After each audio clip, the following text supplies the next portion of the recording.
Hello, I've been riding Royal Enfields Continental GT. There's an interesting year ahead for the Indian firm with at least 3 new models and 2 new engine platforms coming.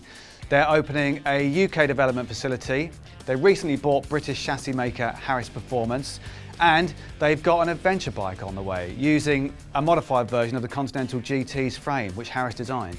So when the firm asked us to join a ride to the Goodwood revival on a Continental GT, we decided it was probably a good time to give the flagship cafe racer a second look. It was an 8:30 AM start from Royal Enfields shop in South London, breakfast in Brighton, and then on to Goodwood for 11:30. 3 hours of riding in total, according to Royal Enfield. It felt like a lot more. The GT has the ability of a 2-stroke 125 to make 50 miles seem like 150, of rattling you until your retinas shake and battering you with its thinly padded seat.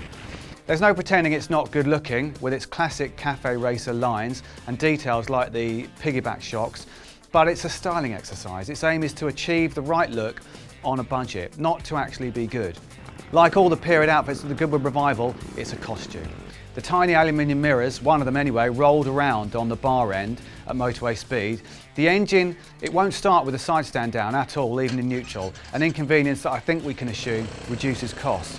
The single disc front brake is not bad with enough power. The rear is vague though, and a look at the pedal offers an explanation. It's stubby, so your foot tends to push down on the arm, and that arm permits a bit too much lateral movement, so the force isn't going straight to the caliper. The riding position is sporty upright, not uncomfortable. To be fair, the vibration is just about bearable at 80 miles an hour in the highest of 5 gears, and it will hold that speed easily, showing 4,500 RPM on the analog rev counter with the red line at 5,500. The suspension is firm, but not especially well damped, unforgiving but still bouncy at times. It gives the bike a sporty but unsophisticated feel.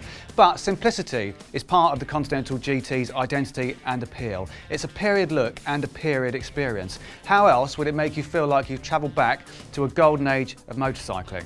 It's a single cylinder, 4 hard springs and a responsive chassis.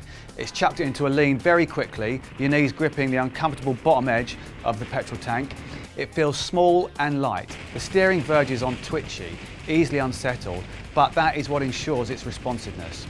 At 29 horsepower, it's the most powerful machine currently available from Royal Enfield, as well as the biggest at 535cc, that's 36cc more than the rest.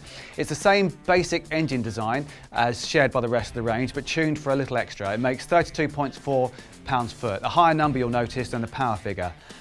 Overtaking on twisty roads around Goodwood took some planning. You can't just blast past a whole row of cars in one go, but there is enough go to make good fun of darting from one gap to the next. By the time I returned the bike to the shop in South London, it had averaged 75.3 miles per gallon calculated from a fuel receipt, and that means a range of over 200 miles from the 13.5 litre tank. I was knackered, and it was interesting, I thought, to get back on my own bike, a Suzuki SV650. Some will say this isn't a useful comparison because the two are so different, they're not in competition. I think it's revealing because they are so different and nearly the same price.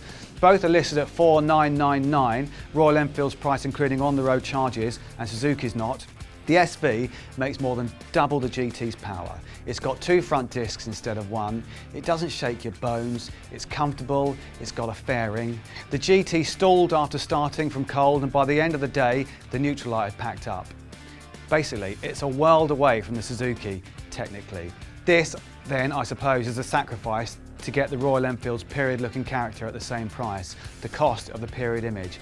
And that's fine if you're happy to pay that cost. Personally, I'd really like a Continental GT in my own garage, but only as a second bike next to the one I use every day.